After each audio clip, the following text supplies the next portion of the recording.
E legal. Marcelão, cara, eu acho que você contou aí que você fez essa transição, né? Você contou um pouco da sua trajetória e mas eu queria que você pudesse contar pra gente, aprofundar um pouco mais nesse momento, se é que houve uma virada aí de vou trabalhar como agro. Como que foi essa mudança? Foi gradual? Ou você tomou uma decisão, o agro bateu na sua porta, você falou, entra aí, vamos ver, e acabou gostando? Como é que foi essa transição aí pra você? Foi. Ela foi gradual, eu queria entrar no agro, porque eu já estava meio que conectado ali com as máquinas da linha amarela, né. E aí quando você vai no produtor rural visitar ele, é completamente diferente de fazer uma visita num escritório, numa cidade, numa construtora, né, a pegada é outra, você vai no produtor, você pode chegar lá 9h30, a visita dura meia hora, aí você: "Ó, obrigado e tal", ele: "Não, não quer ficar para o almoço?". É interessante, né. E aí mas foi gradual, porque eu fui pegando gosto em visitar o produtor rural, e aí lá em Cuiabá, eu trabalhei com um colega numa outra empresa, e ele voltou para São Paulo para morar em Jundiaí de volta, que é a terra dele, e ele foi convidado para trabalhar na empresa qual eu estou. E aí ele falou: "Olha, eu não moro mais no Centro-Oeste, mas eu posso indicar uma pessoa", ele lembrou de mim, né, e esse cara me indicou. Então eu acabei indo trabalhar na empresa qual eu trabalho hoje, por indicação de um colega que nós trabalhamos junto, né, numa empresa dessa de máquina de construção. Um grande profissional, o Sérgio Roney. Eu queria até mandar um abraço para ele aí, um cara fantástico, e ele acabou me indicando para uma vaga que ele havia sido convidado. E aí acabou dando certo, em menos de 30 dias eu já estava contratado e eu fui contratado por telefone mesmo, e não fiz a minha entrevista só por telefone, nem vídeo teve, pra você ter ideia, foi só por telefone, foi bem interessante, né. Era para ser minha a vaga, né, eu acredito nessas coisas, era para ser minha a vaga, e aí acabou eu entrando aqui, tô há 7 anos já.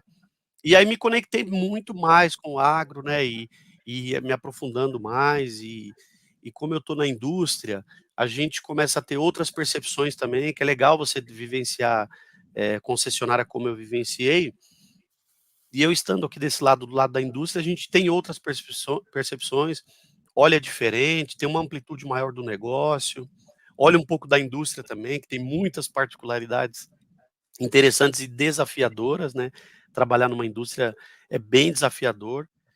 E aí eu acabei, assim, me apaixonando mesmo pelo agro e por máquina agrícola, enfim, acho que eu fico nesse segmento até me aposentar, porque gosto bastante, eh é legal você visitar o cliente e ver que, a cadeia do agro é bem interessante, né. Aí você vai no supermercado, você começa a pensar que você vai no supermercado, que a tulipinha, que eu gosto dela, a tulipinha do frango ali, ó, ela tá lá por algum motivo, a cadeia, né. E aí é legal que até chegar aquela tulipinha ali, quantos empregos tem, dentro da cadeia, né. Aí eu pego o meu lado de economista, quando a gente olha isso, olhando pelo lado econômico, você fala: "Pô, como é que essa tulipinha chegou? Espera aí, como é que é? O frango, o milho, quem plantou o milho? O trator, o implemento?". Porra, cara, a cadeia é gigante, é muito massa. Isso é muito gratificante, é muito legal, né. Eu até acho o agro tem uma força muito grande, e eu levanto um pouco da bandeira da indústria, sabe. Eu acho que a indústria também, porque se você pegar o agro, máquina agrícola, mas a indústria de máquina, a indústria de implemento, a indústria do ferro, do aço, do alumínio. Então, a indústria também tem uma conexão muito forte com o agro, sabe. Se você fizer uma parar para pensar um pouquinho e falar assim: "Não, o agro é muito forte", eu concordo plenamente em gênero, número e grau, mas a indústria, cara, tem uma conexão muito forte com o agro também. Indústria, porque ainda, eh, tudo que tem na indústria tem conexão com o agro. Por exemplo, assim, ó, se você pensar assim, a indústria de alumínio, de ferro para armazenar grãos, é a indústria, né, e ela tem uma conexão com o agro fortíssima, porque sem esses equipamentos para armazenar grãos, nós não teríamos como armazenar os grãos aqui do Brasil, produzidos aqui, enfim. Você estava falando, estava aqui revendo minhas aulas, viu, Marcelo, que eu dei para os alunos também aqui de, né, eu sou professor universitário, a gente estava discutindo, né, esse ponto específico que você colocou, né? E a gente fala sobre muito valor agregado, né, na economia, né? Quando você tem pega o pãozinho, né? Então você fala, o consumidor quer comprar o pãozinho ali né, ali na padaria, né? Mas esse pãozinho teve que ser um passo atrás, né? Que é a farinha de trigo, né? Que a gente teve, mas se o consumidor não chega lá, vai, me dá aqui um pouco de farinha de trigo, vai, né? De forma generalista aqui, que eu vou fazer esse pão, né? Ou me dá aqui esse grão de trigo que eu vou processar aqui para fazer. Então, cada elo disso, né? Então, o produtor, o trigo, a indústria ali que vai fazer o processamento do trigo e toda outra cadeia de distribuição, né? Que vai desenvolver esse pãozinho ali, né? Dando um exemplo bem simples. E também essa questão da matriz, né? Insumo-produto, que é outra teoria também bem importante, né? Ali, tem um economista russo, né? Muito importante, foi muito importante nessa visão macro, que é o que você está dizendo, né? Então, beleza. Tá, para eu produzir um trator, o que eu preciso? Pô, preciso de ferro, eu preciso de aço, eu preciso de plástico, eu preciso de borracha. E assim vai, né? A parte eletrônica. Então, tudo isso na economia tem que ter alguma entrada, né? E depois vai sair lá o trator produtor. Então, essa visão é uma visão bem massa, assim, que a gente também ali estimula, né? O agro, ele é tudo isso, né? O agro, ele permeia também por tudo isso, né? Não só o agro, mas tem outros, lógico, né? A gente tá falando especificamente do agro aqui. Mas é aquela visão que a gente simplifica, né, Diegão? Que é o antes, antes, dentro e depois da porteira, né? Então a gente simplifica muito esse ponto, a gente acaba não pensando, até, né, tô aqui pensando junto com você, a gente acaba não discriminando muito, né, ali, mas o que é esse antes, né? O que é esse né, dentro da porteira? O dentro, a gente acabou de dar um exemplo, né, das máquinas ali, linha amarela, por exemplo, que tem que fazer um monte de operação dentro, né? Depois você deu o exemplo do armazenamento de grãos, né, ali, do alumínio, e o antes dessa questão das indústrias também gerando produtos, né, gerando tecnologia para que a gente possa compartilhar. Então isso tudo é muito bonito de ver, quando a gente começa a ver números, né, ali, isso é muito legal. Legal. Muito bom. Marcelão, você falou um negócio que eu acho que pode gerar uma curiosidade e até seria legal dos espectadores conhecerem. Claro. Porque a gente tem muita gente que nos acompanha que é estudante ou que está procurando, né, uma área para trabalhar. Eu queria que você contasse um pouco mais do como que é a sua rotina dentro do que você faz, como que é o trabalho nessa área do agro. Ah, legal. Cara, eu coloquei vendedor aí justamente para mostrar o quanto eu sou apaixonado por essa profissão, né. Não sei se vocês já ouviram aquela história algumas histórias, né.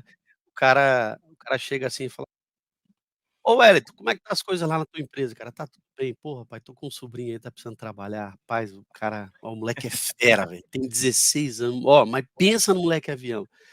Se tiver uma vaga lá, cara, pode ser até de vendedor, ele começa, cara, ele vai, aí o cara: "Porra, mano, ô meu amigo, porra, ou pode ser até de vendedor." Mas isso aí são histórias que a gente escuta aí, né, mas respondendo a tua pergunta, eu sou apaixonado pelo que eu faço. Então, assim, ó, tem pessoas que são apaixonadas por cachorro, por animais, ele quer ser veterinário, aí ele termina a veterinária, ele abre a clínica dele com muita dificuldade, ele vai tosar cachorro primeiro, começa tosando o cachorro, quando vê depois de 20 anos o cara tem um pet shop massa na cidade, uma clientela fantástica, o cara é apaixonado por cães, os clientes respeitam ele, e tudo aquilo por amor, por paixão à profissão. Então, eu realmente, assim, ó, se tiver alguns estudantes nos vendo nesse bate-papo aqui, eu diria que busquem, fazer aquilo que vocês realmente tenham prazer de fazer, gostam de fazer. Por quê? Porque aí a dor é menor.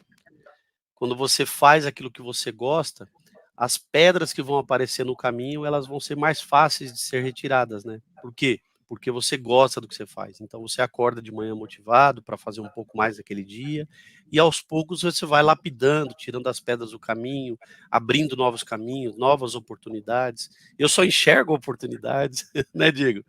Eu só enxergo oportunidades. Lembra daquela figurinha do Tem alguém até fez a a figurinha? figurinha, só vejo Tem a figurinha. oportunidades. Só vejo oportunidades, ó.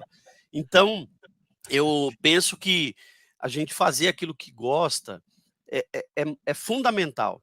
Então, por exemplo, trabalhar na área de vendas, né? Eu vou falar um pouco do escopo da minha função. Trabalhar na área de vendas é algo que eu gosto muito, que eu tenho muita paixão em fazer. E pegando um pouco do escopo do que eu faço, é assim, ó.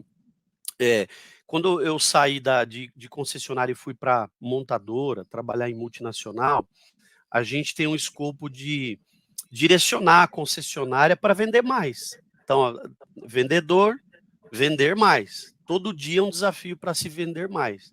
Então, para vender mais, está ligado também à área de peças, à área de serviços, que são áreas que eu tenho outros pares que cuidam. Então, a gente faz o quê? Envolve esses caras, esses outros profissionais, na cadeia do processo, porque o processo de venda, ele tem algumas etapas, e depois que você vendeu, tem outras etapas que permeiam a venda, né? Que é ter a entrega técnica bem feita do produto, é ter o suporte do produto, é ter alguém para resolver um problema do cliente por telefone, por exemplo, né? Isso hoje em dia com conexão, você consegue pelo Zap, o cliente, ó, é aqui, ó, aqui que eu estou ouvindo o barulho. Eu acho que é aqui. O cara, não, mas vai do outro lado ali. Tá? Então, tudo isso permeia o trabalho nosso aqui, que é feito em conjunto com outras áreas. Porque como a gente está falando de máquina agrícola, né? Então, o meu é estruturar o concessionário para a parte de vendas, para que ele possa abrir os caminhos dele para novas oportunidades para vender mais. Então, estratégia de venda, cobertura, treinamento, portfólio, conhecer bem a concorrência, é algo que eu trabalho bastante aqui com o meu time, é da gente conhecer bem o concorrente. Porque quando você conhece bem os pontos fortes dele e os pontos a serem melhorados, eu não vou julgar de fracos, acho que é a melhorar também, você consegue utilizar os seus pontos fortes versus os pontos a serem melhorados dele. Então, isso é importante na área de vendas demais.